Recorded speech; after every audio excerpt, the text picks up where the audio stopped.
uma oração. Podem sentar. Vamos abrir a palavra no Evangelho de Marcos, capítulo 12, versículo 28.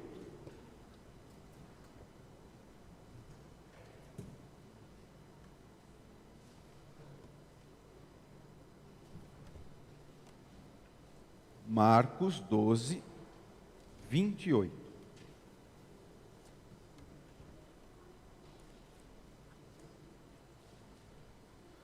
Até o versículo 34.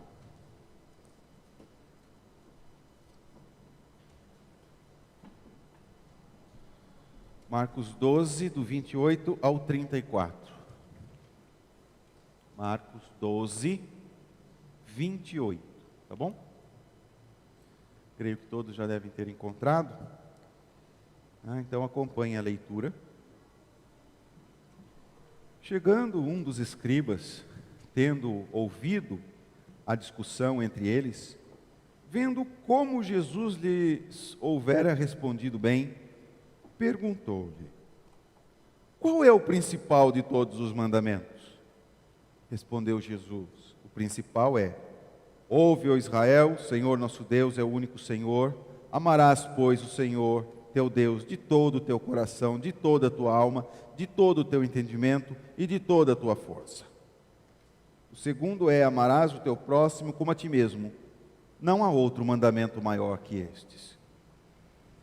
Disse-lhe o escriba: muito bem, mestre, com verdade disseste que ele é o único e não há outro senão ele. E que amar a Deus de todo o coração, de todo o entendimento, de toda a força, e amar ao próximo como a si mesmo, excede a todos os holocaustos e sacrifícios. Vendo Jesus que ele havia respondido sabiamente, declarou-lhe: não estás longe do reino de Deus. E já ninguém mais ousava interrogá-lo. Mais uma passagem do Evangelho de Marcos. Vamos lembrar, meus irmãos, então é uma passagem conhecida. Ele fala dos dois principais mandamentos. Esses dois principais mandamentos não estão juntos. O primeiro deles, que é chamado Shema, né? Porque eles dizem Shema Israel, Adonai Eloheinu Adonai Echad, né? Que é: ouve Israel, o Senhor nosso Deus é o único Senhor. E então vem o mandamento: amarás, pois, já que ele, né, só ele é o único, amarás, pois, o Senhor teu Deus de todo o teu coração, etc. Então isso está em Deuteronômio. E aí ele cita o segundo, que é semelhante, e diz: amarás o teu próximo como a ti mesmo, que está na lei também, em Levítico capítulo 19. Cada um desses está num livro da lei. E Jesus então responde para o escriba conforme aquilo que o escriba vai concordar, né? E nós estamos acostumados então a entender que esses dois mandamentos resumem todos os outros. Se os 10 mandamentos já são um resumo, então os 4 primeiros se resumem no amor a Deus e os outros 6 se resumem no amor ao próximo, de forma que quem ama, cumpre. Então, mas é interessante, nós vemos que aqui um dos escribas ouviu a discussão e, vendo que Jesus respondeu bem, vai lá e faz uma pergunta para Jesus. Olhando aqui pelo que Marcos está nos contando, né? Sem comparar com outro evangelho, ele não deixa claro para a gente se esse escriba ele está de fato impressionado com Jesus e foi fazer uma pergunta para Jesus de maneira espontânea e sincera, ou se ele também queria pegar Jesus com alguma pegadinha, né? Mas ele não diz, né? O que ele diz é que depois que Jesus dá a resposta, ele fica entusiasmado com a resposta, elogia o Senhor Jesus, e o Senhor Jesus também elogia ele, né? Elogia.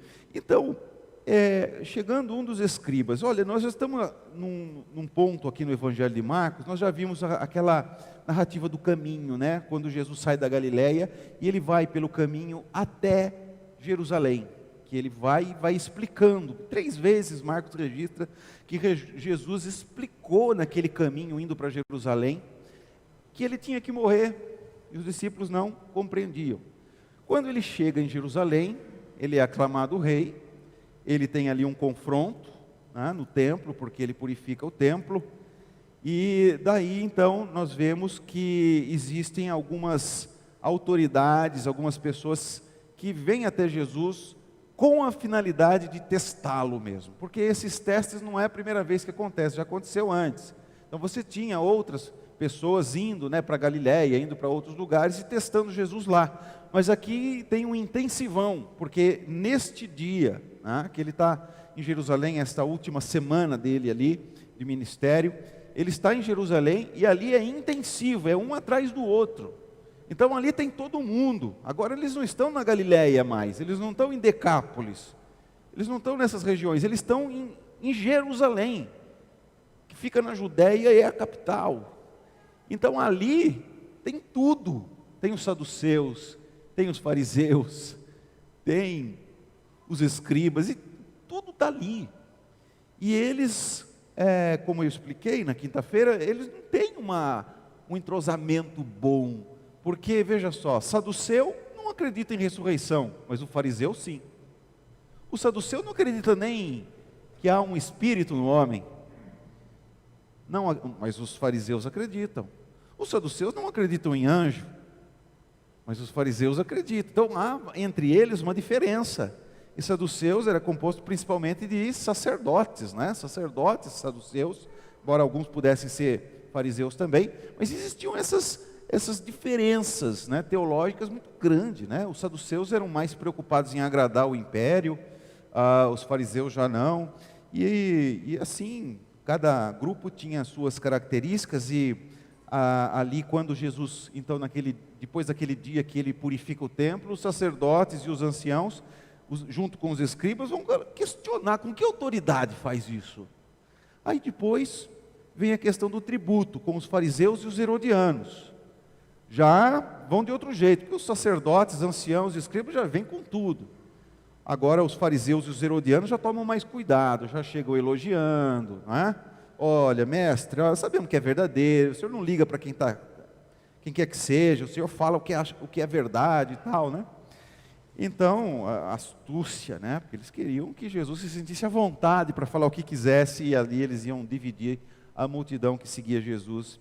Bom, tudo bem, não deu certo, depois então vieram os saduceus, que não acreditam na ressurreição, e também quiseram testar Jesus. Jesus deu uma boa resposta para eles, e então chega um escriba.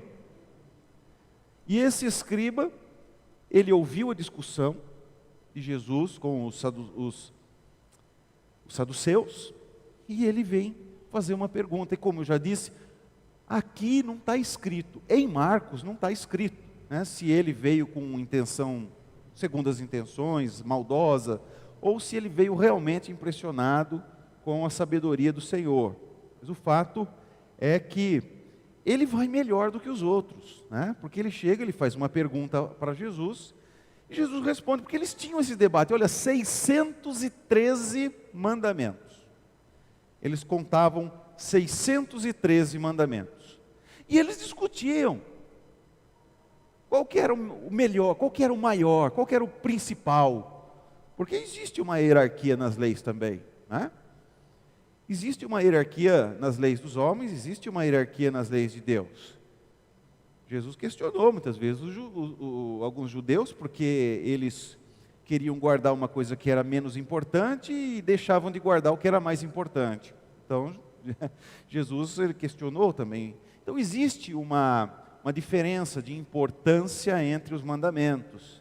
E como eles contabilizavam 613 mandamentos na Bíblia, eles discutiam qual deles é o mais importante. E eles vinham aqui,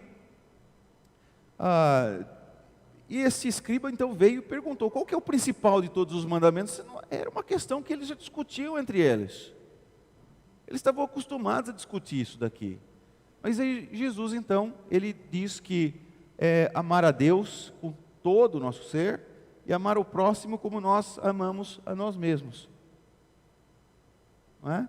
Mas então, quando você vê todos esses confrontos dos sacerdotes, dos anciãos, dos escribas, dos fariseus, dos saduceus, dos herodianos contra Jesus, todos naquela semana dando um intensivo ali, nós vemos que como essas oposições ao Senhor trouxeram a nós hoje riquíssimas lições. Eles tiveram maldade, mas o quanto eles espremeram o Senhor Jesus, melhor ficou o sabor da sua sabedoria para nós, com que nós nos alimentamos hoje. Lições riquíssimas de sabedoria, de interpretação da Escritura e de piedade. Então o Senhor, quando Ele diz que os principais mandamentos, em primeiro lugar, era o amor a Deus, em segundo lugar, era o amor ao próximo, ele é reconhecido pelo escriba, né? Não há outro mandamento maior do que esse, nenhum. Eu posso dizer que este mandamento é maior do que o mandamento para não ter outros deuses, porque não ter outros deuses não implica necessariamente nesse amor, mas esse amor implica em não ter outros deuses. Quer dizer, amar a Deus também implica em não fazer imagem de Deus, adorar a Deus da forma única que Ele prescreveu a nós, e não com invenções humanas. Então o amor a Deus inclui esse também. Então o amor a Deus, quem ama a Deus também não toma o seu nome em vão, respeita e honra o nome de Deus. Então ele abrange esse também. E com respeito ao tempo que é do Senhor, da mesma forma. E o próximo? Da mesma forma, o próximo, né? Se eu amo a mim, né? Quem não fica bravo quando não recebe a honra que é devida a você? Tem gente que gosta de ser honrado como não merece, né? Mas tem gente que merece, é uma pessoa honrada, mas não recebe a honra das pessoas. Como que fica? Assim como nós desejamos para nós honrarmos, que sejamos honrados na medida com que nós somos honráveis, nós devemos honrar também. Então a honra a quem é devida. Então o respeito à propriedade, como eu quero que respeite a minha. O respeito à vida, como eu quero que respeite a minha. Como você odeia que falem mentiras acerca de você. Da mesma forma, quando nós olhamos para nós e pensamos, o que eu vou fazer? Eu devo fazer o quê? Aquilo que eu gostaria que fizesse para mim. Então, amar o próximo como a si próprio, ele cumpre todos os mandamentos. Então, todos os mandamentos, 613, se resumem numa palavra: amor. Amor. Se você ama, você vai querer respeitar o seu próximo como a si próprio. Então veja, no Evangelho de João, o Senhor Jesus disse assim: aquele que tem os meus mandamentos e os guarda, esse é o que me ama. Olha aqui, qual é o amor a Deus que nós podemos apresentar, né? Como nós podemos revelar nosso amor a Deus? Guardando seus mandamentos. Então quer dizer, está no topo, é o principal de todos eles, amar o Senhor. E aquele que me ama será amado de meu Pai, e eu também o amarei e me manifestarei a ele. Então essas palavras do Senhor Jesus. Agora, ainda pela escrita de João, mas agora a sua carta, né? Então o próprio punho de João, ele escreve assim: todo aquele que odeia seu irmão é assassino. Ora, vós sabeis que todo assassino não tem a vida eterna permanente em si.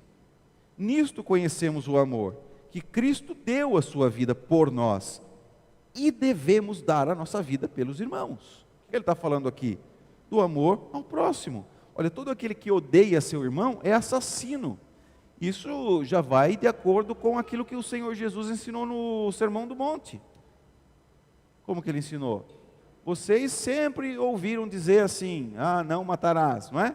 Mas eu tenho algo mais profundo para ensinar para vocês. Que você também quebra esse mandamento fazendo assim, desprezando seu irmão, né? Então aqui ele está dizendo: aquele que odeia o seu irmão é assassino dele. é um assassino. Então, o que ele está dizendo aqui? Quem odeia, assassina. E o assassino não tem a vida eterna. E nós conhecemos o quê? O amor, dessa forma, ó, que Cristo deu a sua vida por nós. Ah, muito bem, então como é que eu devo amar a meu irmão? O que o apóstolo João está ensinando aqui? É assim, então eu devo amar ao ponto de dar a minha vida também. Em vez de eu ser o assassino do meu próximo, ele está dizendo que o amor é aquele que dá a própria vida pelo próximo, não é?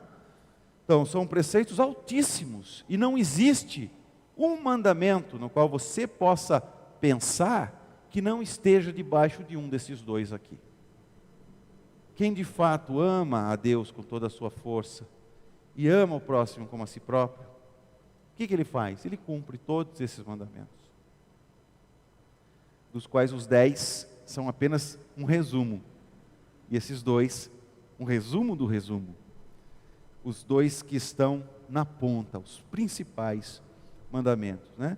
Então, por meio dessas duas regras, de amar a Deus e amar o próximo, é que nós devemos testar cada dificuldade de consciência que nós tenhamos que enfrentar. Quanto ao que é certo, quanto ao que é errado, com base nesses dois preceitos. Esses dois resolvem tudo.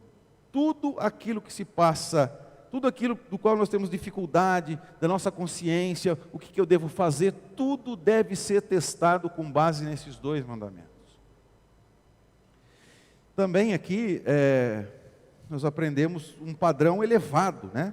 É um padrão elevado como esse que o Senhor nos dá aqui, deve nos fazer valorizar o Evangelho, mais que tudo, como aquele tesouro realmente, que se você souber que ali tem um tesouro, você compra aquele campo, você vai lá e você paga o que for por aquele campo, porque você sabe que vai encontrar um tesouro ali, ele é mais importante que tudo, e assim deve ser o Evangelho para nós, porque na Escritura está escrito, não há um justo, não há nenhum sequer, nós estamos muito aquém de conseguirmos amar dessa forma, e se não fosse a graça de Jesus, se não fosse seu sangue derramado por nós não teríamos a menor chance de encontrarmos a vida eterna, e obtermos a vida eterna. Então, esse padrão tão elevado que é o amor, a exigência de Deus por nós, né? Para nós, o amor, da forma como Ele nos exige, deve nos fazer amar muito o Evangelho. E a cada dia, como motivo de gratidão, está sempre melhorando, sempre buscando mais esse amor. Antes de mais nada, antes de orar pela saúde, que é uma coisa que, sempre que a gente fala assim, quem quer pedir oração? Normalmente vai ser saúde. Deixa eu pensar em alguém doente aqui, para ver. Irmãos, nós precisamos, eu sempre falo isso, nós precisamos orar para que tenhamos mais amor.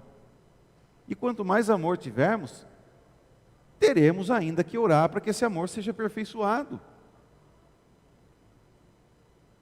Nós temos que gastar tempo de oração com o que principalmente? Pelo que você ora mais? É o que está no teu coração. E se você reconhece que tem que amar melhor, e que a graça de Jesus é tão maravilhosa, que te faz amá-lo ainda mais, e portanto buscar cumprir a sua vontade, o que você vai pedir a Deus? Senhor, eu sei que eu estou muito aquém de merecer a vida eterna, mas o teu amor é tão maravilhoso, eu quero amar mais e mais, chegar mais perto de Jesus, mais perto de amar como Jesus, quanto eu puder nessa vida. E então, nós vemos aquele escriba, muito bem, mestre. Este aqui elogia o Senhor depois da resposta. Muito bom, mestre, disseste, Ele é o único e não há outro senão Ele, que amar a Deus de todo o coração, entendimento e força, e amar o próximo como a si mesmo, excede a todos os holocaustos e sacrifícios. Lembra de Oséias? Então, olha só, ele concordou com o Senhor Jesus, elogiou, ele vibrou ali com a resposta de Jesus, né? Mas Jesus viu que ele tinha respondido sabiamente. Olha, o mais sábio todos aqueles que fizeram alguma pergunta para Jesus, foi este. Ele disse assim: é verdade, Senhor, muito boa esta palavra. Quem disse isso? Dentre os saduceus, dentre os anciãos, dentre os herodianos ou fariseus? Ninguém disse isso. Mas esse escriba disse, não todos os escribas, esse escriba disse isso, né? E Jesus falou assim para ele, tendo visto que ele respondeu com sabedoria, né? Concordando com Jesus é a sabedoria. E ele diz assim: não estás longe do reino de Deus. O que significa não estás longe? Não estar longe significa não estar dentro também, não é? Quem não está longe é porque está fora, não é verdade?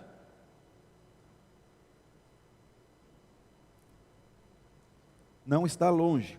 Então veja que alguém pode avançar na religião, se tornar uma pessoa inteligente na Bíblia,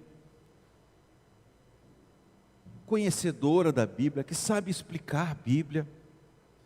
Uma pessoa pode avançar na religião sem de fato ser discípulo de Cristo. Sem de fato ser discípulo de Cristo. Versículo desse que nós vimos aqui, o 32 a 34, nos mostram isso. Não estás longe do reino de Deus. Está quase lá, mas não chegou ainda. E aqui então, olha, nós aprendemos que pessoas que conhecem muito bem a Bíblia e até a interpretam muito bem, podem não ser de fato crentes, verdadeiros, genuínos, com a fé salvadora. Né? Nós vemos que pessoas que alcançam altos postos na religião, podem alcançar esses altos postos, mas não ter a doutrina sadia, como os saduceus. Alcançavam os maiores postos, mas negavam muitas das doutrinas importantes da Escritura, como a ressurreição, a existência do Espírito, dos anjos. E nós vemos aqui também que pessoas altamente admiradas por seu procedimento, como eram os fariseus, todo mundo admirava os fariseus. Os judeus queriam um fariseu entrando na sua casa. Eles eram as pessoas admiradas. Então, pessoas podem ser até altamente admiradas por seu procedimento zeloso, mas elas podem ao mesmo tempo ser legalistas e hipócritas, como os fariseus. A questão que eu levanto para você é: com quem você se identifica? Com os sacerdotes? Com os fariseus? Com os saduceus? Com esse escriba? Você conhece a palavra? Você alcança altos postos de liderança, mas despreza a doutrina? Você é admirado pela religiosidade, mas é legalista? Ou você é um legítimo discípulo de Cristo que ama a Deus e ama o próximo como se deve amar cada um?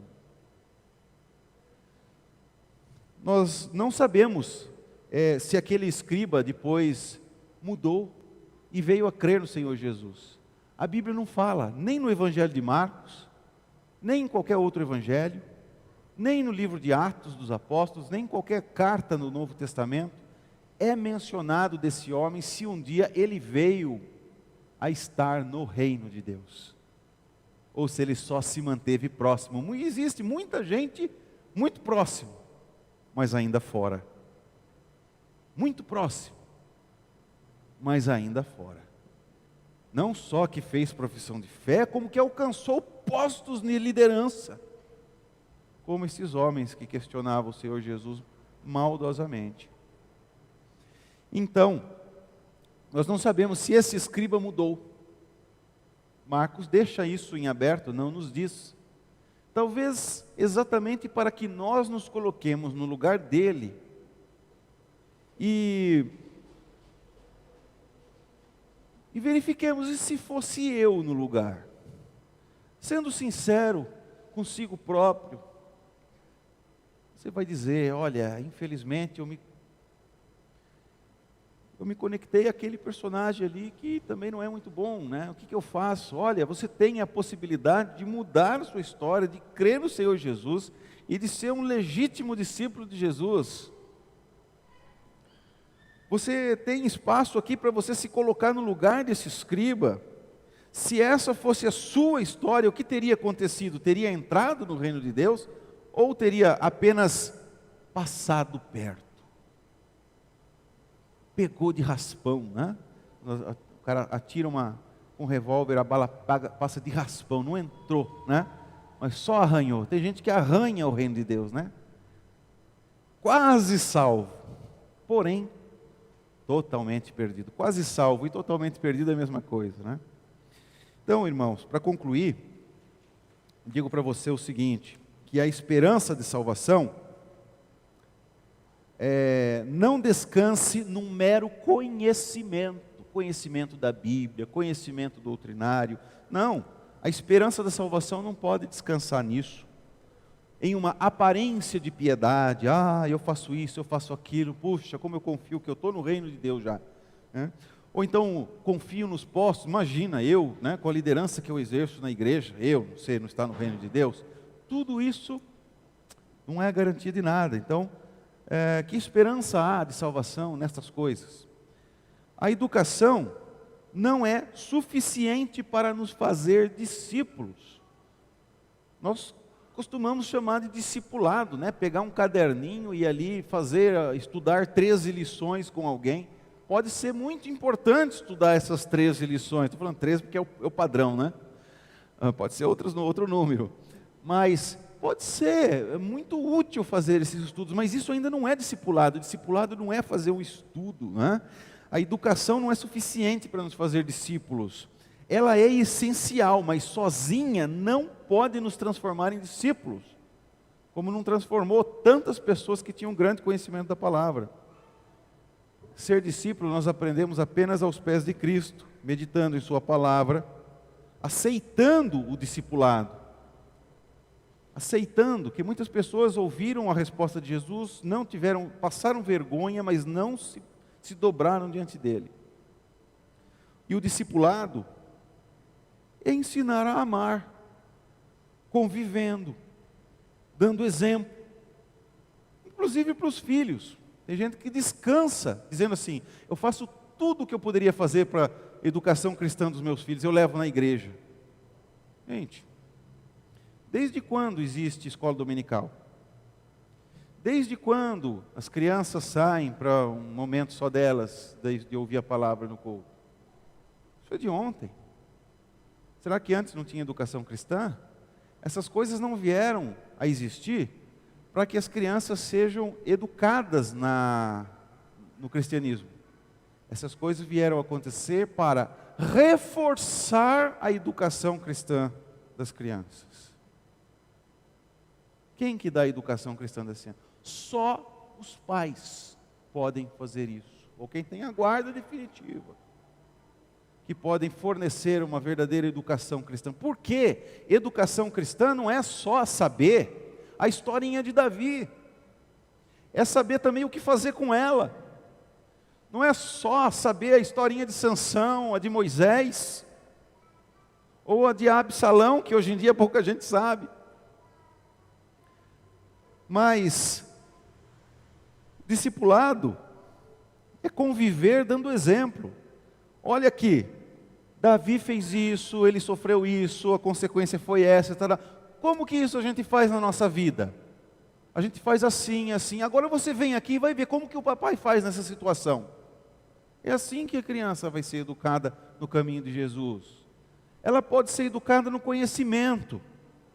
Ela pode saber contar história. Mas se ela não vê o pai e a mãe viverem aquilo, ela não vai aprender o que é ser um discípulo de Jesus. Por que os 12 apóstolos foram a princípio chamados de discípulos?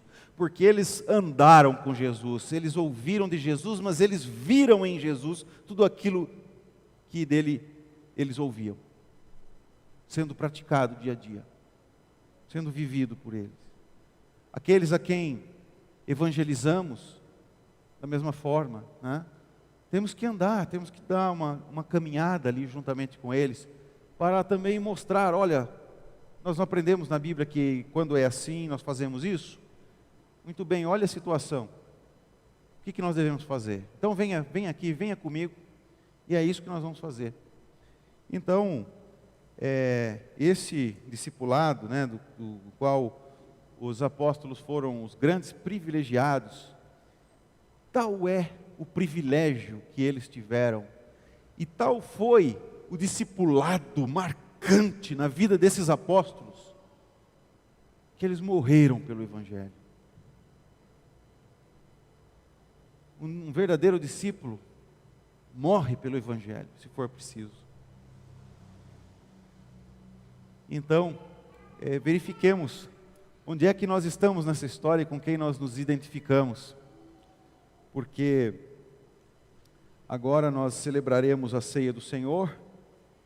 A ceia do Senhor demonstra que nós estamos em comunhão uns com os outros, porque nós partilhamos de um mesmo pão. Porque nós estamos todos juntos ao redor de uma mesa, partilhando da mesma realidade, da mesma comunhão que todos temos em Cristo. Com Cristo, e por estarmos cada um de nós em Cristo, temos comunhão uns com os outros. Vamos ser edificados pela presença de Jesus em nós, seremos alimentados em nossa fé, em nossa esperança, fortalecidos em Cristo, mas sempre devemos celebrar a ceia do Senhor, examinando-nos, examinando a nós mesmos, nossas vidas, e depois de examinar, sim, aí participar, com entendimento, sabendo o que tanto você ainda precisa que Jesus transforme em você.